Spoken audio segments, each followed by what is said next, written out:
Well, good day, viewers, and welcome to Noel's Garden Tractors and Firewood. And today is Sunday, so it's going to be the Sunday afternoon fireside chat, but mostly done in the morning, maybe. It's still only 11:30 in the morning yet, so. And probably no fire. I kind of wanted to show you a fire in the wood stove that I'd fixed up and put back in place.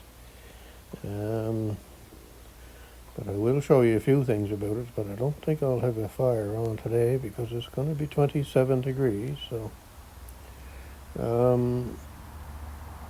I did do a video last evening of me cooking 2 pork chops in the wood stove. So if you haven't seen that or whatever, if you want to see that, it's I forget now what it's called, barbecue time or something. Anyway, it shows the stove going there, and had a great 2 pork chops and beans with it. Holy cats, I'm good. Yes, sir.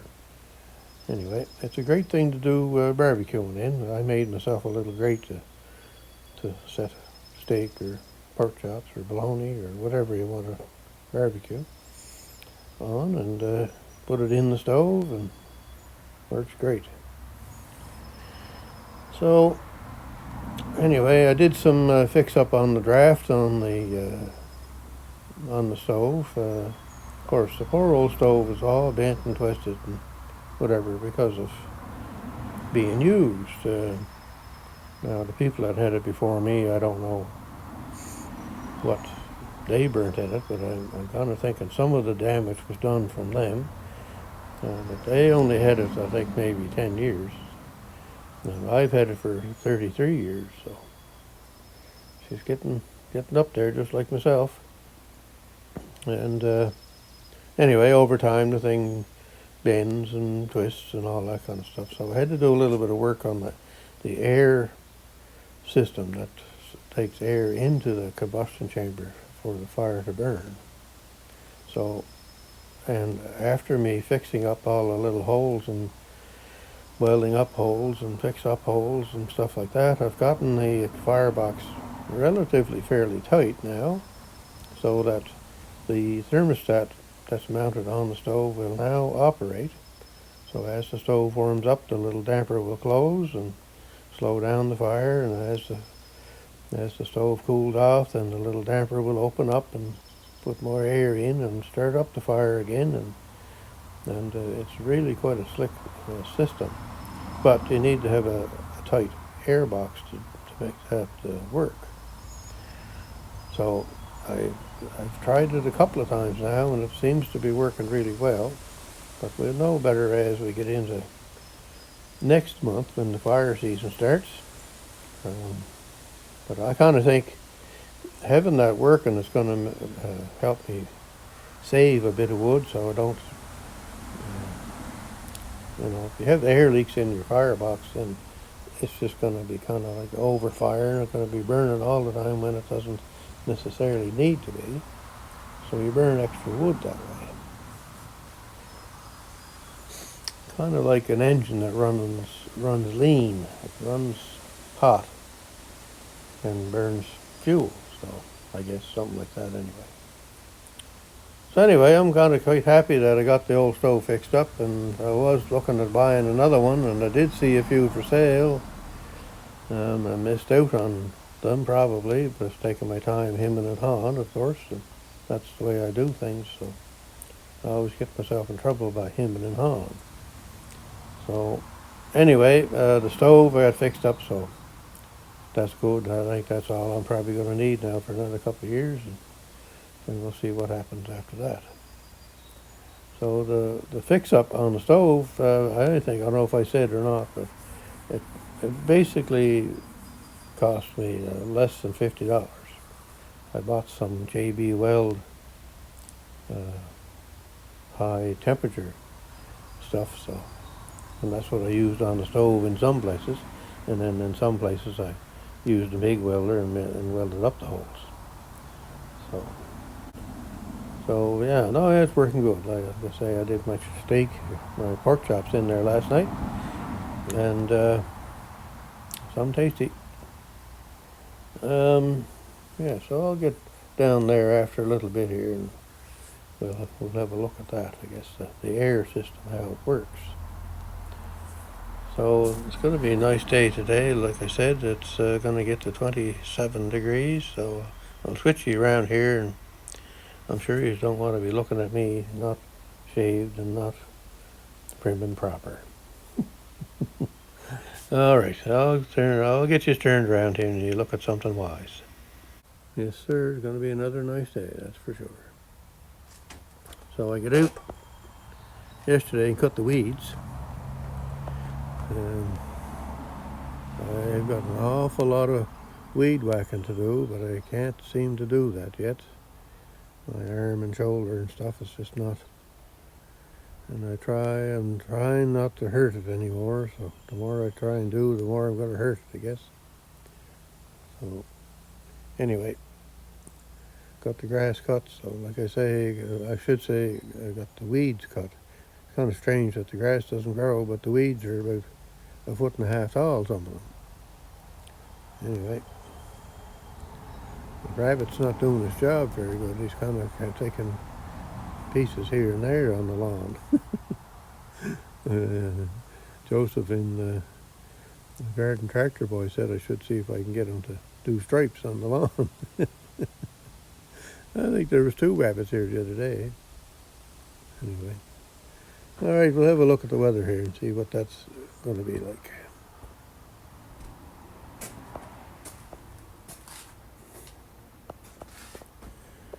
So we're at 22 degrees at the moment. So that would be 72 degrees Fahrenheit. South-southwest wind at 20 mile an hour. Humidex is at 77. And what else we got here? Well, we're going to get, like I say, 27 today. Pretty good looking week coming up here. 27, 25, 22, 24, 26, 27, 27. And mostly sun all week. Just for Monday, might have a 60% chance of showers. So that's looking pretty good. It kind of cooled off here the other night. It got down to 50 degrees, which would be 10 degrees Celsius. So that was kind of chilly after being used to the warm weather. So, yeah, September weather in August. Oh, well, not much you can do, I guess. So let's see if I can get a light here. I get the studio light over here, and we can have a look at the stove. Oh, Juppus, there's something we should do. There's something we should do before I forget again.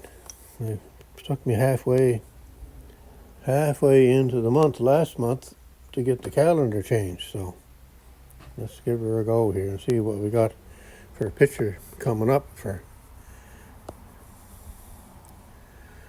July. Yeah, that's July. Oh, pretty good picture, that one. And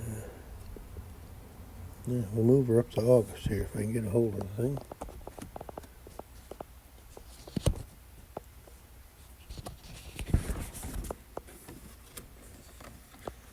Yeah, that's the other thing that's got to be done. All right, there's August. And there's the wood yard. Look at that. Holy cat, 16 cords of wood over there to cut yet.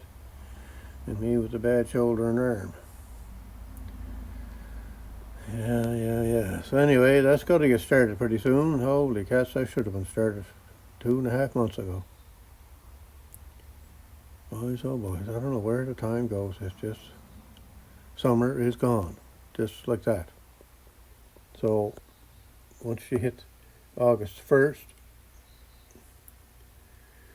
and then I start realizing, well, holy cats, the Dundas plough match is only 3 weeks away. This day, and this day, and this day. So, yeah, when you're in July, you think, oh yeah, you got all kinds of time. No, you don't. Anyway, so what else is going on here? Then it's a long weekend and the start of September, yeah. So there you go. There's the summer gone, just as quick as that. So went to O'Leary, Prince Edward Island here yesterday with a bunch of fellows from Nova Scotia. They had planned a little trip up to the Potato Museum, so I kind of followed along with them. I'm a member of that club, but I don't. Of course, I live in PEI. They're all in Nova Scotia, so it's not something that I go to meetings or anything like. But I'm just a member of the club. So anyway, I think there were 16 of us went up to the Potato Museum. It's quite interesting.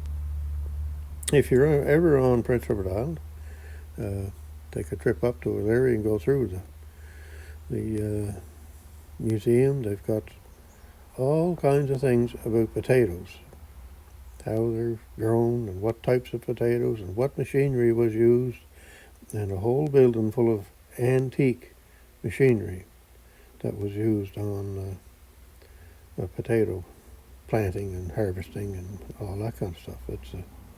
It's a neat thing to go and see. And there's a nice restaurant there. And I had fries with chicken and gravy on top. Holy cats, it was good. So tasty. Now, everything on the menu in the restaurant has got potato in it somehow. So if you get a grilled cheese sandwich, it's made with potato bread.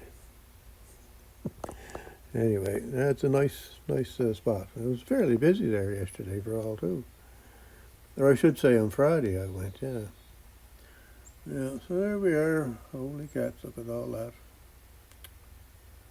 That little tractor, the Ford's got the saw mounted to it there, and it does have the same saw mounted to it now. So that's going to have to get started up and get going. I don't know how. My arm and shoulder are just not quite up to par here. Now, some days I'm not doing too bad. Like Friday was a real good day until Friday afternoon, around 4 or 5 o'clock. I started acting up again. The shoulder and arm and pain and then by 6 o'clock it was kind of gone again. So it's it's just kind of coming and going, the pain.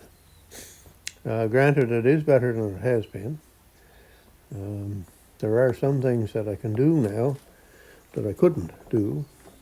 If you see the garage door there where the handle is on the bottom of the door, the roll-up door, that's not up all the way. And the reason why I did that was because I couldn't reach it with either arm. I had to use something to kind of get a hold of that handle and pull the door down so I could get it closed. But at least now, within the last 4 or 5 days, I can reach up with either arm and grab a hold of it without having bad pain. The other thing I can do now is, if you see the hose that's hanging up there, the air hose, I couldn't coil that up there until 4 or 5 days ago. Or 4 or 5 days ago I couldn't. And I put it up there last night. Again, everything would be sore trying to reach up to coil it. And the other thing I couldn't do is stand in front of that and look up at it. It just was impossible to do, which now I can do. So things are better, but and there's other things that I can do that I couldn't do there 4 or 5 days ago. I'd just be in pain. So now I'm able to do those. So hopefully things are becoming. I think I'm going to be still another month or more. And I kind of I'm kind of thinking that I'm not going to be plowing again this year because jumping on and off the tractor and trying to adjust things and stuff like that's just not going to be easy. So I don't know for sure whether I'll be plowing or not. Anyway, that's the way it goes. Last year I hurt my foot and I didn't get to plow, and so this year is something else. So, oh well, that's the way it goes, I guess. So, and you only have this plow match once a year, so it's not like it'd be kind of nice if they had 3 or 4 plow matches in the run of a year. You'd have more of a chance to get at it plowing and remember how to plow. Now, this once a year thing is kind of hard to remember. So anyway, more rambling and going on here today. So, all right, we'll have a quick look at the stove here. So, let's see if I can get the studio light on, and then I'll show you what I'm.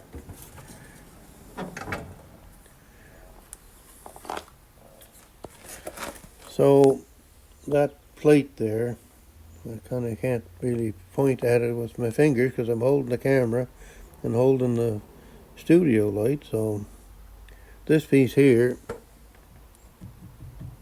was all bent and twisted and jammed up against over here, and there wasn't a whole lot of open there, so not much for air to come through. So this stove really should have, it's just got a cast iron grate with a whole bunch of holes in the bottom of it, and what happens to them is the cast iron over time burns away and the pieces fall into the bottom. So what I did is, I don't know if I can show you or not, but yeah, these brick here, the brick fit in the bottom of this stove, and I guess any of them would be the same with this style, and I lined the whole bottom of the stove with those bricks.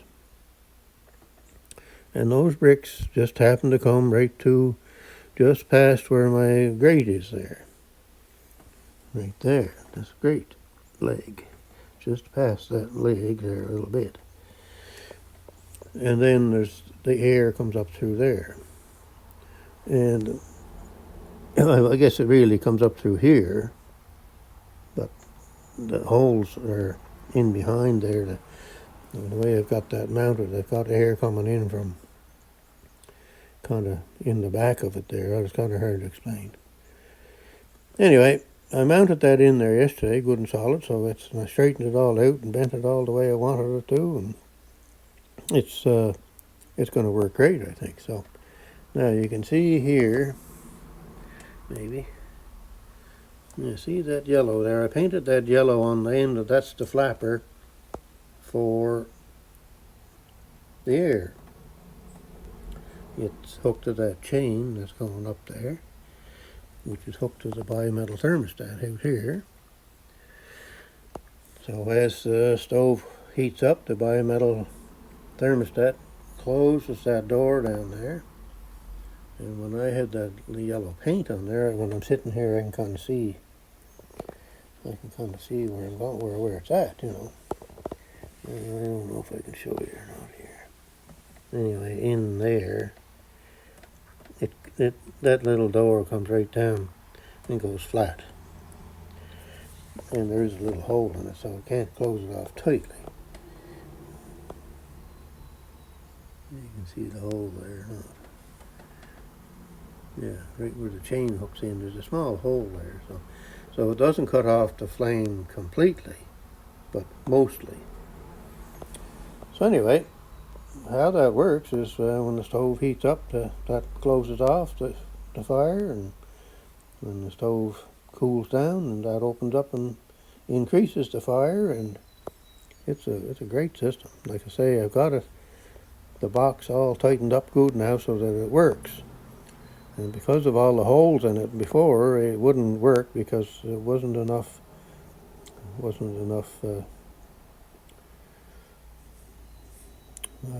do you call that? Not enough vacuum, I guess, to close it.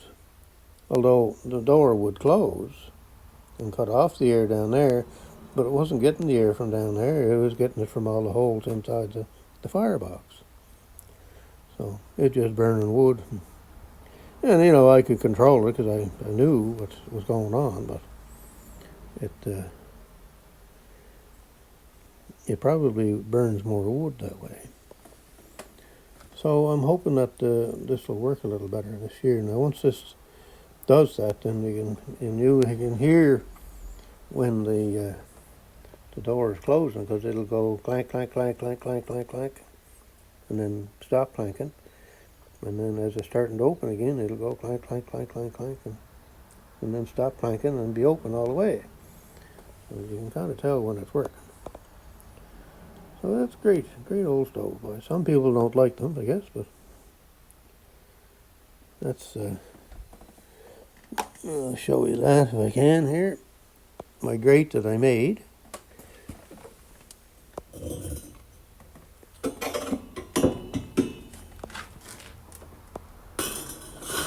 I still got to find out a little better. I just use a pair of vice grips on it to take it in and out of the stove, but anyway, great thing to cook on. I put sides on it there last year too, just to keep things from maybe sliding off while it's in there. Yeah, no, it works good. And yep, works good. So anyway, and that's the story on the stove. Now, I did get a message from a fellow this morning. He had asked me, a fellow that watches the channel, and he had said, do you ever lift the top up? You're supposed to be able to lift the top. You can see the little handle there. So this top will flip up, and then you can put your cooking frying pan or pot or whatever right on the top of the stove. That's what it's made for. Now, this stove, like I say, because it's bent and twisted, this top doesn't open that good, and the top of the stove itself, the firebox top, is rounded like this. It's not flat like the top of this part of the stove. So it's pretty hard to set anything in there on top of that to cook. And it definitely would cook. You could boil and fry and do anything you wanted. But I have, over time, like I did yesterday, I just wanted enough heat to heat something up. So I've done that on the top of the stove different times over the years.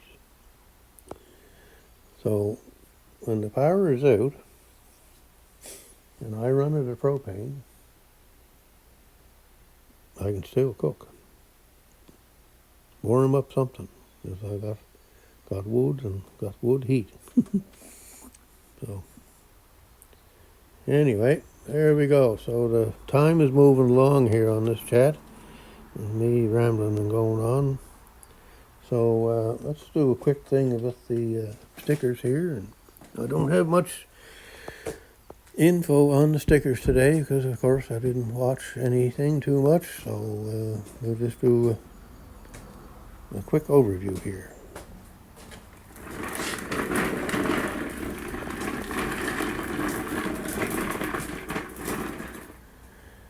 Now, let me get myself a light here, I guess.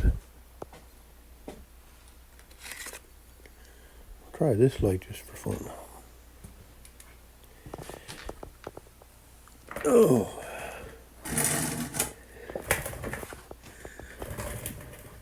All right, so Grappy's Workshop. That's where we always start. If I can get the camera to cooperate and be beyond what I'm supposed to be looking at. Okay, Grappy's Workshop there. Oh boy, what did Grappy do? Holy cats, I can't remember. That's pretty bad, isn't it? Oh, can't remember. Anyway, there's nothing from Luke and Murphy Mowers. He was taking the loader off of his John Deere 445 garden tractor. It's a number 40 loader, so he was trying that on one video. I don't know if that's the last video I saw or it may be before the last one. I forget now, but anyway, that's what he was up to. Then we have Len's keeping busy. Always busy, Len. Garden Tractor Boy. I watched that here about half an hour ago. And a great video on all his ride-o-matics, his 60s, 61s, and 62s. He had them all set up there and went through every one of them and said what was what with them and what they did to them, or what parts they're going to get for them, and all that kind of thing. It was a great video, that. Yeah, good video. And they're looking for a 59. I guess the Boland's ride-o-matics were sold in England from 59 to 62. And they don't have a 59. And they're not necessarily that interested in getting one because it's basically the same as a 60. But it would be nice to have just for the collection. So they're still wanting to get, I think he said 55, 56, and 57, maybe 58 ride-o-matics that weren't sold in England, but wants them for the collection also. So all kinds of stuff coming up there on that channel with the Boland's ride-o-matics, that's for sure. Then we have Dell in the backyard with Dell. Boda Bob, don't hear anything from Boda Bob. And GBL. And Mr. Gary. And we have Firewood Adventure. I haven't heard nothing from Kenny. Now, Dave, RCAF Polar Express. If you want to see how a subcompact 20 horsepower tractor works with a loader and a backhoe, that's the channel right there to go and watch. That little tractor, I'm telling you, he was doing a little job there for one of his neighbors, digging out a spot in the lawn to put in the driveway. Well, boy, oh well, that was a great little machine to do that. Compact enough to get in to where to do the work, and strong enough to do all the work. Yes, sirree. They're a great little tractor. So you should go and watch that one. It's very interesting how the loader and the backhoe work. Then we have Maintenance with Mike. Lewis Motors and Boats. Don't hear much from Retired for Life. They're still doing video. I guess he's doing videos, but I haven't seen any videos from Boda Bob. But anyway, Rick's Outdoors. They're kind of suffering in the heat down there. Hot days down there. And then this fella here, well, y'all know this fella here. He just doesn't know what he's doing half the time. And then we have Twin Brook Acres, Rick, and Craig at Everyday Projects, and Artie at Gravely Man Small Engine Repair. And Artie is still doing engine work on one of his tractors. In my busy little shop, Robert Little is expert leather maker and tool restorer. Logfather, I haven't gotten to watch that lately again either. And then we have Allen Family Firewood. I haven't watched that one either. And Big Sons, I'm sure he's still cutting grass. Brian and Holly are out on a little trip there, I think today on their channel. I haven't gotten to see that either. Tucker and I out and about. Outdoors in 608. What did he get? Oh, I think he got a load of free apple wood. I didn't get to see that video. But then we have Larry Cluck Outdoors, Ross on the Land, Club Dora. We don't hear much from Club Dora anymore either. K&L Firewood hasn't had anything out lately either. Gator's World. Holy cats, Gator, I can't remember now what I saw. I seen something. Yeah, that's not good. And then we have John, the Bradleys on Catbird Hill. I have to thank John for his information on my shoulder and the trouble I'm having. Thanks a lot, John. That was great help. Father and Son Outdoors. And then we have Tractor Talk with Gary. Great channel going there, boys. Right into the auctions, Gary is. And big stuff they sell down there where he's at. Then we have Rusty Wrench Restoration. Steve. Steve was back on to the little Cub Cadet that he's putting the 2-cylinder Kubota diesel engine into. So he's moving right along on that. He's got the thing pretty well set up into the tractor and it has had it running. But there's a lot of little things to do to it yet. Get the radiator and a few other things like that into it. And there we have Rusty Wrench Restorations again. And we have Adirondack Woodsman. Whoops, I don't have my camera in the right spot, of course. There now. All right, there's just a quick overview of stickers. And say I haven't been watching as much, that's for sure. So anyway, just past the 26 minutes here, so I think we'll shut her down. That's a long enough Sunday afternoon chat done in the morning without a fire. Oh dear. Anyway, so have a great upcoming week, people, and I don't know what else I got on the go. Well, I probably don't have much on the go. I guess it just depends on how my shoulder is going. I don't want to re-hurt it. That's the trouble. And yeah, kind of still sleeping in the chairs. I still can't get into bed to go to sleep. So just not. So you're not refreshed very well for the day when you're sleeping in chairs. That's for sure. All right, I better cut it off there because I can't think of anything else to say. So have a great day wherever you're at and whatever you're doing.